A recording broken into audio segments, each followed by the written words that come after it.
بالله من الشيطان الرجيم. بسم الله الرحمن الرحيم. السلام عليكم ورحمة الله وبركاته.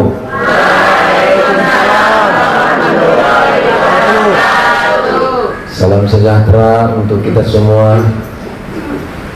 Alhamdulillahi Rabbil Alamin, alladhi an ashkura ni'mataka alladhi an'amta alaina wa ala walidayna wa an a'malina salihan tardah wa adkhilna birahmatika fi ibadika salihin.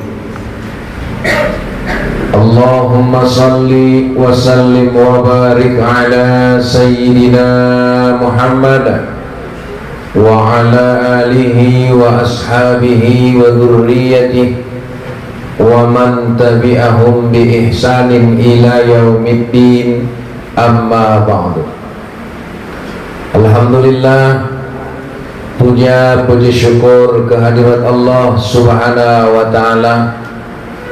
Saya sudah berulang kali datang ke metro ini, cuman kali ini memang luar biasa. Ketika saya tadi turun dari mobil, saya disambut laksana kiai, kan ya nunduk. Ini bukan karyawan metro, saya pikir, makanya nggak saya salam. Ada 3 orang yang di depan itu toko. Assalamualaikum, waalaikumsalam. Antar ya Ustadz di atas. Loh, karyawan tuh pikir. Begitu saya sampai ke sini, seperti kata pimpinan, ada juga kiai pakai kacamata hitam pula, macam orang Arab benaran, kan gitu. Nah, ini bahaya ini. Baca Qur'annya pun ada tilawahnya, ada terjemahnya, ya.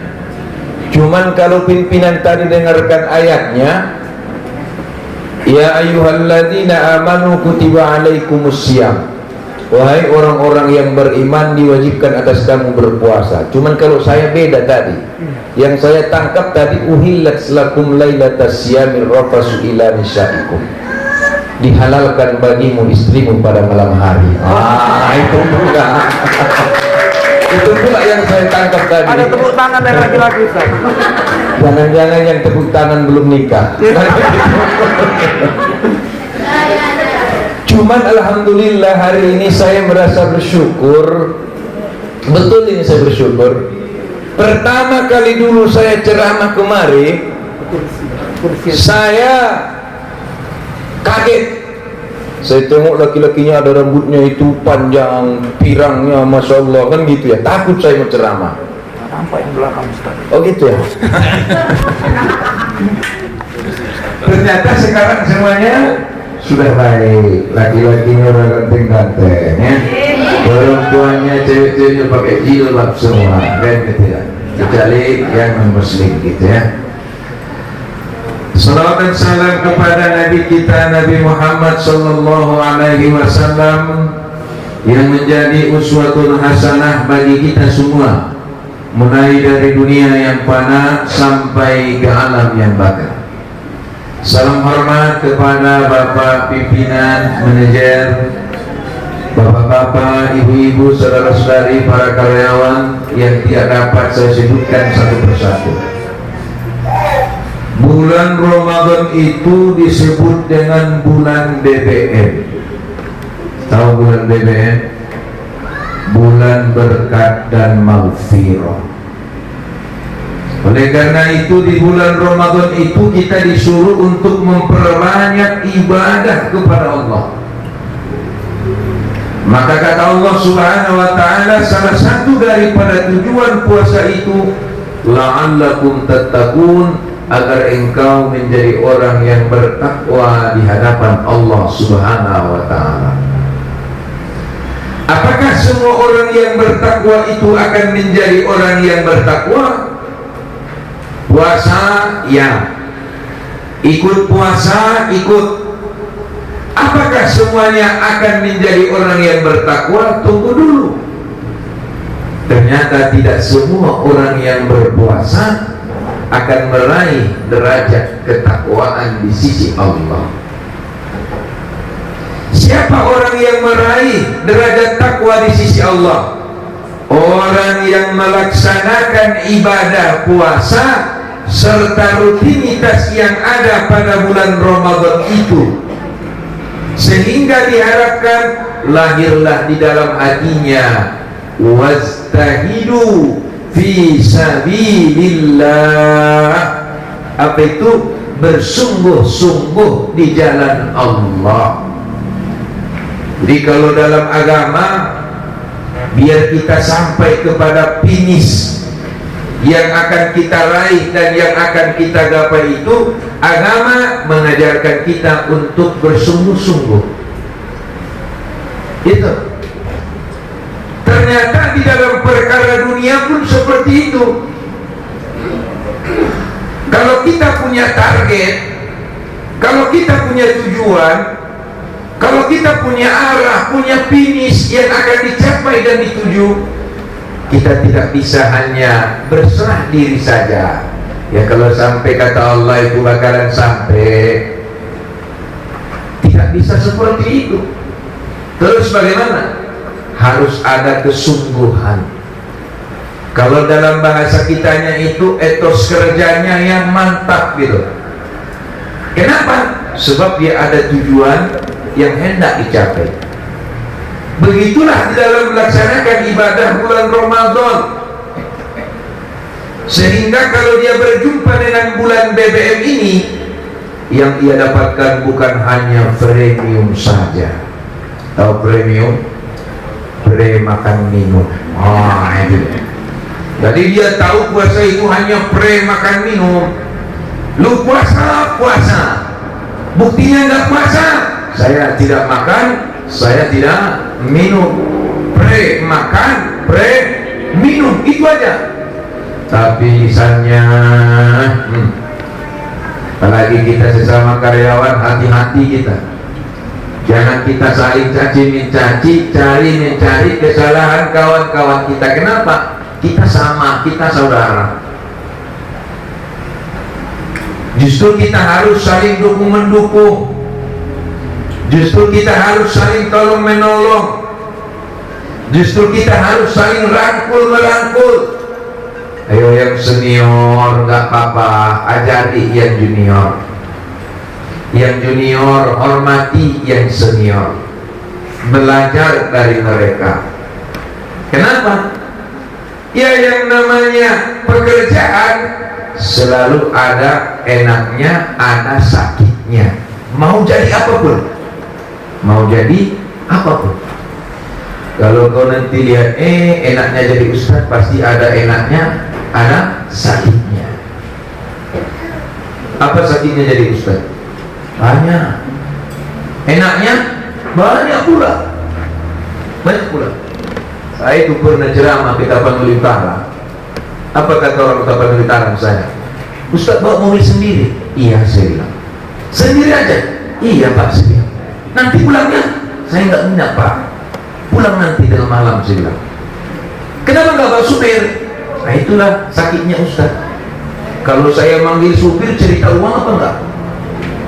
Saya panggil supir, cerita uang apa enggak? Cerita uang. Nah orang itu manggil saya, cerita uang apa enggak? Enggak cerita. Kan enggak cerita berapa minyak mobil saya, berapa uang bela saya, enggak cerita. Sama seperti orang metro. Ngundang saya, cerita uang apa enggak? Ya enggak cerita. Oke kalau dia dekat, kalau jauh gimana? Pulang sendirian. Ditanya lagi, kenapa enggak bawa supir katanya? Ya kalau saya panggil supir pasti cerita uang. Bisa nggak nyupir saya ceramah ke Tapanuli Utara? Oh bisa Ustaz. Pasti dia tanya berapa kan gitu. Dia tanya berapa? Dia sama kita ceritanya cerita duit. Sementara orang yang undang kita ngaji, kita nggak pernah cerita duit. Nanti kalau dikasihnya ke Tapanuli Utara 500.000 macam mana? Minyak aja udah habis 300.000. Belum lagi makan di jalan. Selesai sudah. Berarti ada sakitnya, ada enak, ada enaknya. Tapi sering juga saya ceramah daerah Batang Toru sana, masuk ke dalam sana, saya ceramah.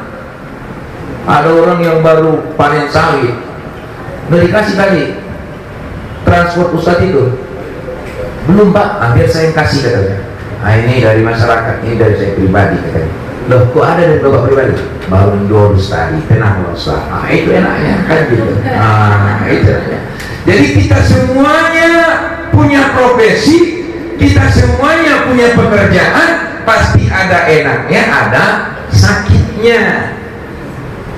Yang jelas enaknya itu disyukuri, sakitnya itu disabarin. Karena orang yang sukses itu takkan bisa ia menggapai finish kesuksesan itu sebelum ia bersungguh-sungguh dan memiliki kesabaran yang ada dalam hatinya. Di kesungguhan itu, makanya hati-hati kita, ya. Jadi kalau puasa itu jangan hanya pre-makan, pre-minum, ya. Kita kan lagi puasa, terus pre-minum, pre-makan, pre-minum, terus yang nggak usah jalan, rugi kita, rugi. Oleh karena itu ada orang yang mengatakan bagaimana? Idza jaa Ramadan futihat abwabal jannah wa ghulqat abwaban nar wa suffidatis syayatin. Ini kata Nabi, apabila datang bulan Ramadan itu, kata Nabi, futihat abwabal jannah, akan dibukakanlah pintu-pintu surga. Bagaimana itu dibukanya pintu surga? Apakah dibuka pintu surga untuk orang-orang yang beribadah pada bulan Ramadan? Iya. Wa ghulqat abwaban nar, dan pintu-pintu neraka akan tertutup. Wa suffidatis syayatin, dan setan-setan akan dibelenggu. Bagaimana Allah membuka pintu surga? Allah membuka pintu surga itu lewat amal ibadah yang kita lakukan pada bulan Ramadan. Bagaimana Allah menutup pintu neraka? Allah menutup pintu neraka itu, Allah menutup pintu neraka itu lewat amal ibadah yang kita lakukan pada bulan Ramadan. Tapi ingat, pintu surga terbuka, pintu neraka tertutup. Tapi ingat, kita ini berada pada bulan apa tadi? Bulan BBM, bulan berkah dan maghfirah. Sehingga keberkatan itu pada bulan Ramadan ini bermunculan. Maka wasuffidatis syayatin, setan-setan akan dibelenggu, kata Nabi. Bagaimana Allah membelenggu setan itu? Bukan setannya yang dibelenggu, tapi setannya terbelenggu. Bagaimana setan terbelenggu? Setan terbelenggu. Jadi kalau setannya yang dibelenggu dengan yang terbelenggu itu berbeda. Di mana bedanya, Ustaz? Misal nih, kalau tadi Nabi mengatakan setan dibelenggu pada bulan Ramadan, kenapa masih ada yang tergoda pada bulan Ramadan? Kan masih banyak orang yang tergoda. Begitu kita pergi ke pasar, warung-warung bakso tutup. Alhamdulillah, warung bakso tutup. Berarti kita saling hormati. Tapi begitu kunci kita jatuh, kita ambil ke bawah, kita tengok kaki aja di bawah. Tendanya tutup tapi di bawah kaki full, kan gitu. Rupanya dia tergoda. Di luar bulan puasa malas kerja, puasa makin malas. Alasannya premium, pre-makan, pre-minum, tenaga enggak ada atau berkurang, makin malas. Harusnya makin rajin. Kenapa? Karena tidak ada yang menggoda kalau kita maknai secara kontekstual. Ternyata yang dimaksud dengan wasuffidatis syayatin itu, setan-setan itu bukan dibelenggu, tetapi terbelenggu. Bagaimana setan itu terbelenggu? Setan itu terbelenggu lewat amal ibadah kita. Datang dia menggoda dari telinga kita, datang dari telinga kita, yang keluar adalah bacaan, simakan ayat-ayat Al-Quran. Digodanya lewat mata, yang keluar adalah pandangan terhadap ayat Al-Quran. Digodanya dari mulut, yang keluar adalah ayat-ayat Al-Quran. Digodanya dari tangan, yang keluar apa yang keluar? Tadi pertama BBM, yang kedua premium. Digodanya dari tangan, yang keluar bensin. Tahu bensin? Bensin bersedekah dan berinfak, sehingga setan itu benar-benar terbelenggu. Dari mana ini goda? Tidak tahu dia. Aku goda dari kakinya. Goda dari kakinya dibelenggu dengan pertalib. Oh, bertalib. Perbaiki hubungan dengan tetangga, jangan pelit. Ya.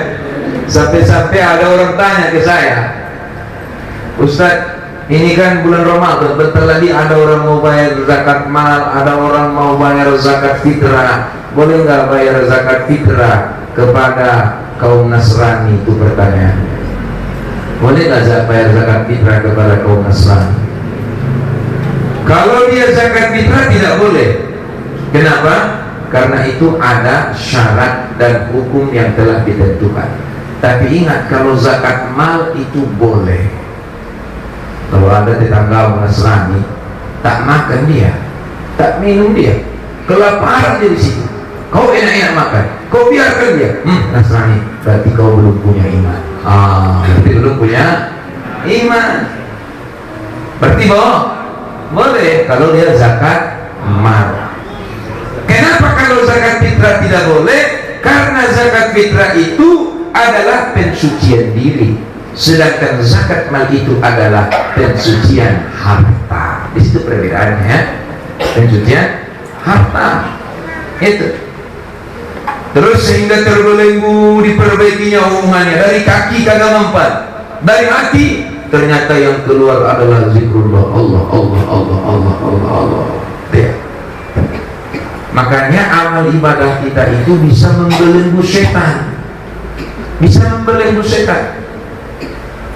Kalian ini yang punya karyawan metro, saya sering jumpa kok di jalan, sering di Panjangkaran Kres ya. Coba kalian bedakan, kalian pakaiannya pakaian yang sopan dengan pakaian yang tidak sopan. Mana orang lebih suka layani pakaian sopan atau tidak pakaian sopan? Pakaian sopan. Terus kenapa nggak pakaian sopan? Orang kan lebih enak gitu kan? Tapi orang nengoknya, apalagi datang ke rumah, tok, assalamualaikum, waalaikumsalam, datang di rumah saya. Saya tengok udah pakai celana ketat, kali kan gitu ya. Saya buka pintu, nggak tahu dia saya ustaz kan. Ma metro katanya, sorry, not forward, saya bilang kan gitu. Kenapa? Saya takut kelamaan melihatnya, itu aja. Takut nanti bempeng itu terkikis gitu ya. Coba kita, kalau misalnya ini Syekh ini berangkat dari metro ke Sakumpal, di pajak buah ada yang stop, Mas, kan gitu ya. Pakaiannya seperti ini.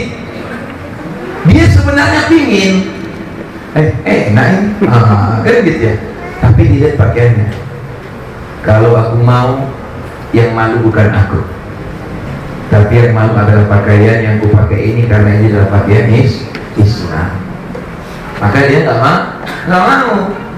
Tapi kalau dia lewat pakai celana ponto, pakai kaos biasa, datang dia lewat dia, hai Mas, sekali dilihat langsung klik, udah selesai.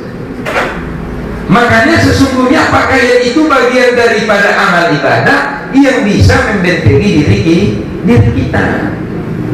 Maka berusahalah memakai pakaian yang baik. Kenapa memakai pakaian yang baik itu? Karena itu bagian daripada proses penunjang etos kerja sebagai makhluk sosial yang berhubungan dengan manusia-manusia yang lainnya, dengan pakaian yang sopan dan santun, dengan tutur kata yang sopan dan santun, maka orang-orang pun akan lebih senang menerima kita. Kan begitu. Kalau nggak yakin nanti dipraktekkan, kira-kira begitu. Masih ada waktu nih? Ya. Ya. Nah, oleh karena itu perlu kita pahami bersama bahwa di dalam menyambut bulan Ramadan ini kita dilatih untuk menjadi orang yang sabar. Sabar premium, sabar pre-makan, pre-minum.